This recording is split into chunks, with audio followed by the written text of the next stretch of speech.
Imagine you've finally done it.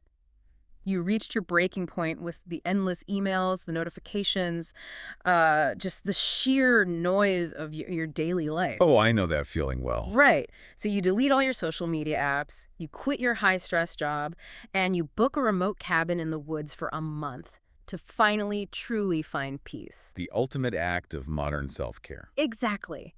But 3 days in, you're sitting on the porch looking at the trees, and you realize your brain is still frantically scrolling an invisible feed. Yeah, you're mentally arguing with your former boss. Yes. You're calculating how far behind you're falling compared to your peers, and honestly, you are significantly more stressed than you were when you were actually doing the work. It's the classic illusion of physical escape. I mean, we think if we just stop the external motion, the internal machinery will just magically grind to a halt. But it doesn't. You tried to escape the trap of doing, but somehow you just brought the trap with you. Because Krishna explains in this text that the ultimate transition, the real shift from just having knowledge to taking real-world action, is mandatory. He shows why performing your duty without being attached to the outcome is an absolute necessity. And if you're finding value in this deep dive, please subscribe, like, and share your reflections down in the comments. We love hearing how you apply these insights. We really do. Taking these philosophical concepts out of the abstract and applying them is the whole mission here. So welcome to this deep dive into Simplified Awakening. Today, we are immersing ourselves in Chapter 3, which focuses on the path of Karma Yoga. And for you listening, this chapter naturally deepens the teaching of Karma Yoga from the previous chapter. It's a huge shift. It really is. The core mission of today's conversation is discovering that incredibly delicate but powerful balance between philosophical knowledge and everyday action. And we're going to look at this through the lens of Adi Shankaracharya's profound perspective. He introduces this radical idea that action, when performed selflessly, is not a trap. It's actually a tool that actively purifies the mind. Okay, let's unpack this, because we need to start exactly where the source material starts, with absolute paralyzing confusion. Yeah, Arjuna's dilemma. Right. You have to understand Arjuna's mindset before you can understand Krishna's solution. So picture Arjuna standing in the middle of a literal battlefield. It's his societal and moral job to fight. He's a warrior. But the people lining up on the other side are his family, his revered teachers, his childhood friends. He is completely overwhelmed. Understandably so. And just before this, his guide, Krishna, spent a massive amount of time praising the path of pure knowledge, like the path of renunciation and contemplation. Sankhya, the monastic ideal. Exactly. So Arjuna asks this incredibly logical question. He says in text 3.1, if it be your opinion that wisdom is superior to action, why then do you urge me to horrible action? It's brilliant. He's basically saying, if sitting and realizing the truth is better, why are you telling me to go slaughter people? Right. Why are you telling me to go into the mud when you just told me the mountaintop is better? And Shankaracharya's commentary breaks this down perfectly. It is completely rational for Arjuna, and for you listening, to be confused here. Why fight a war if retreating into meditative knowledge is superior? It's what we all want, right? The spiritual bypass. We want to read the brochure on enlightenment and just teleport to the destination. You want to skip the messy doing part. Yeah. But Krishna's answer in text 3.3 lays the foundation for everything. He says there are two distinct paths for two different types of people. Okay, what are they? Well, there's the yoga of knowledge for the contemplative, the Sankhyas, and the yoga of action karma yoga for the active, the yogis. Wait, so there are just two options on a menu, like, I'm feeling tired today, I'll take the path of knowledge. Not at all. Right. And this is where Shankaracharya's synthesis is crucial. You cannot just skip to the path of knowledge. Why not? Because for the vast majority of us, our minds are clouded with attachments and ego. Our internal organ, the mind and intellect, is turbid, like a muddy lake. Oh, so if you just sit still, the mud doesn't go away. It just settles until something disturbs it again. Exactly. Karma yoga, or action, is the mandatory prerequisite that purifies the mind to make it fit for true knowledge. So for everyone listening, I want you to pay close attention to this first listening prompt. Notice Krishna's teaching on the necessity of action. True freedom isn't found by just sitting still. You have to act to burn away the impurities. Wait, let me push back on that for a second. So if the ultimate goal is just to be, why is the path to get there doing? It feels like taking a job to realize you don't need money. How does that work? Because the doing forces you to confront your attachments. When you act, you experience success and failure. Your reaction to those outcomes shows you exactly where your ego is still clinging. Oh, wow. Okay, it's like learning to play the piano. How so? Well, you can't just read the sheet music, right? That's the knowledge. You can memorize scales all day, but you have to painstakingly hit the keys, the action, until the music becomes second nature. That is a phenomenal analogy. The practice breaks down the clumsy ego trying to force the music. Karma yoga does that to daily life. But you have to actually hit the keys. You can't just sit on the bench with your hands in your pockets. No, you can't. Which brings up a really dangerous trap. Since we've established that action is necessary, we have to immediately address the danger of fake renunciation. The warning against hypocrisy. This is so common today. It is. In text 3.5, Krishna states an absolute law. No one can remain actionless even for a moment. Really? Not even if you try really hard? No, because the Gunas, the qualities of nature, force everyone to act under compulsion. Okay, we need to define the Gunas. What are they? They're the three energetic strands of material nature. Sattva is goodness and clarity. Rajas is passion, restlessness, desire. And Tamas is darkness, lethargy, inertia. So even if I sit perfectly still, my mind is still churning with these Gunas. Exactly. Your heart is beating. But more importantly, internally, your Rajas is creating cravings and your Tamas is creating lethargy. You are acting internally. Which perfectly leads into our next listening prompt. Listen closely to this warning against hypocrisy and renunciation. Yes. In text 3.6, Krishna says, anyone who withdraws their physical organs of action, but sits mentally recollecting and obsessing over the objects of the senses, is of a deluded mind. They are called a hypocrite. Mithyachara. Outward suppression without inward transformation.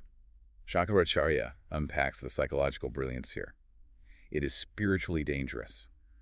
True renunciation happens in the mind first. So if you just quit your job, but spend all day resenting your lack of money or obsessing over what you're missing out on, you are bound even tighter. Tighter than the person actually working, yes. It's like spiritual doom scrolling, like deleting the social media apps from your phone, but spending your whole day obsessing over what people are posting. You haven't escaped the trap. You're just trapped in a different room without any of the tools. Exactly. Which is why the text says the one who controls the organs with the mind and engages in karma yoga unattached truly excels. This raises an important question, though. How do we genuinely engage with the world without getting tangled in it? Right. Now that we know we must act and we can't fake an action, how should we act? Right. How? The answer is action as sacrifice, to uphold the world. Krishna says in text 3.9 that action becomes a source of bondage unless it is meant for Bhagavan, the Supreme. So doing things purely for yourself is what creates the bondage. Yes. He explains this ancient cycle established by Prajapati, the creator.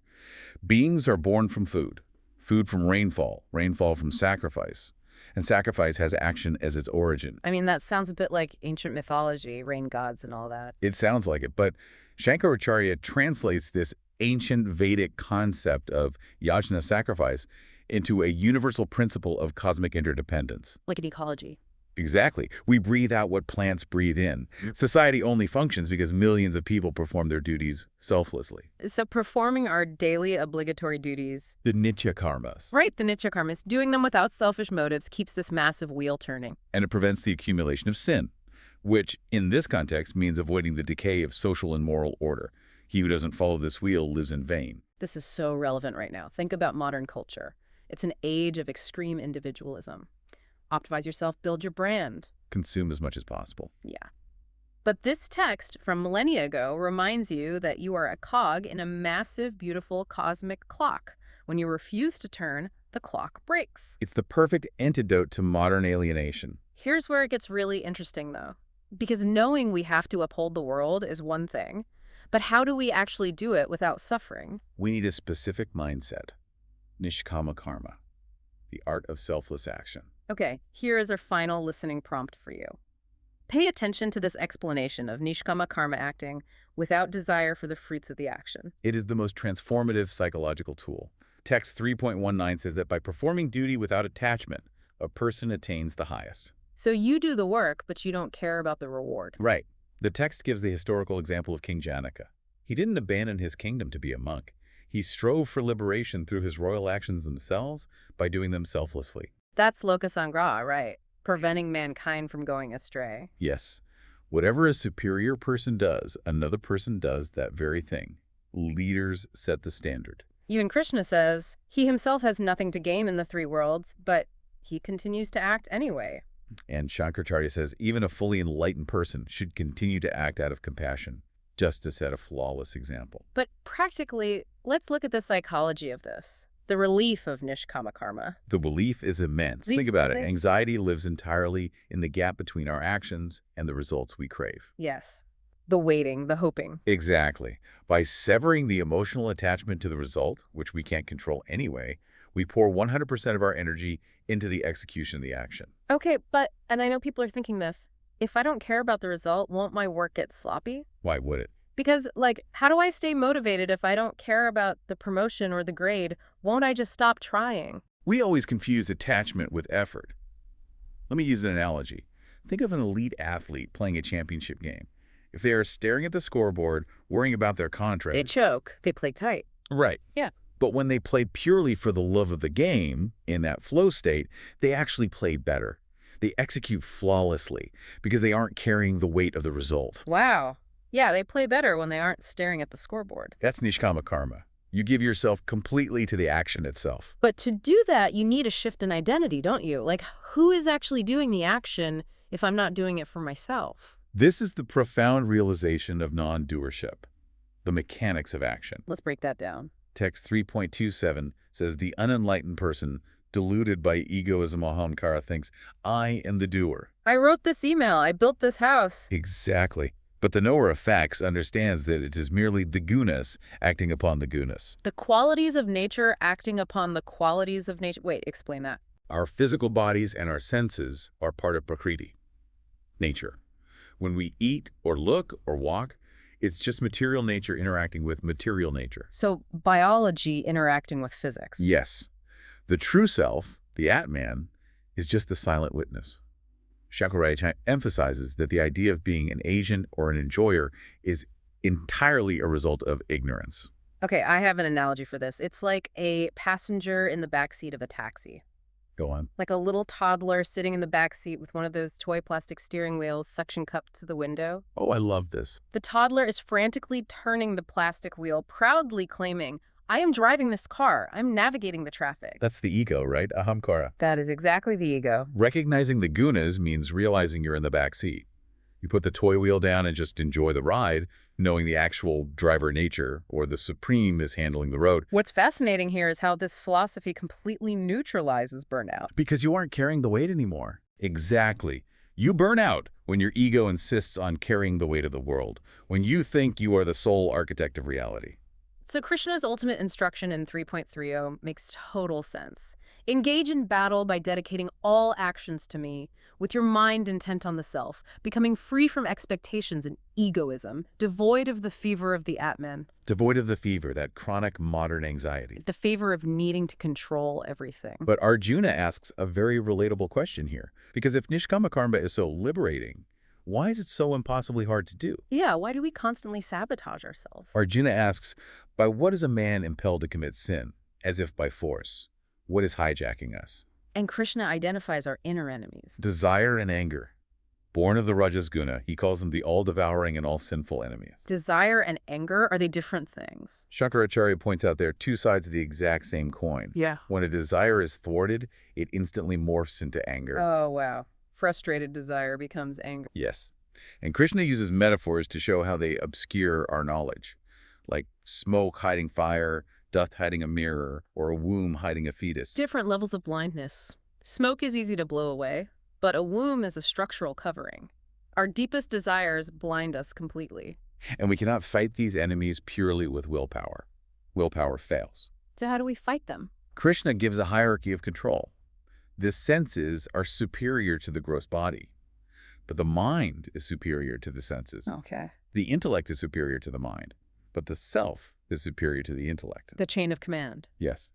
You must move up the hierarchy. You can't beat the physical senses with the physical senses. You have to use the mind. But the mind rationalizes everything, just one piece of cake. Right, so you can't beat the mind with the mind. You must use the intellect discrimination, your long-term values. And ultimately, the intellect must surrender to the realization of the silent self.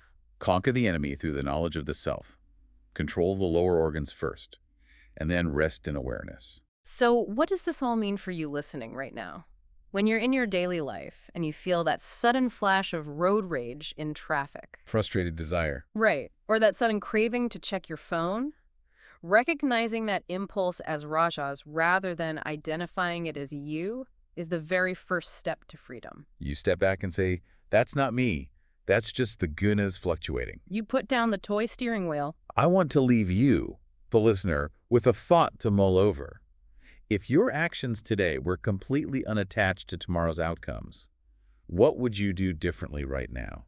That's a profound question. What if the very thing you are stressing over right now is simply the smoke of rajas hiding the fire of your own awareness? The mandated takeaway here is absolute. Selfless action is not bondage, but the path to freedom. It really is the cure. Thank you for joining us on this deep dive. Remember to subscribe, like, and drop your reflections in the comments. We want to hear how you're applying this. We read all of them. Next time on our deep dive, we'll be exploring Chapter 4, Jnana Karma Sannyasa Yoga, where we uncover the ancient lineage of this knowledge and the profound secret of seeing in action you won't want to miss it.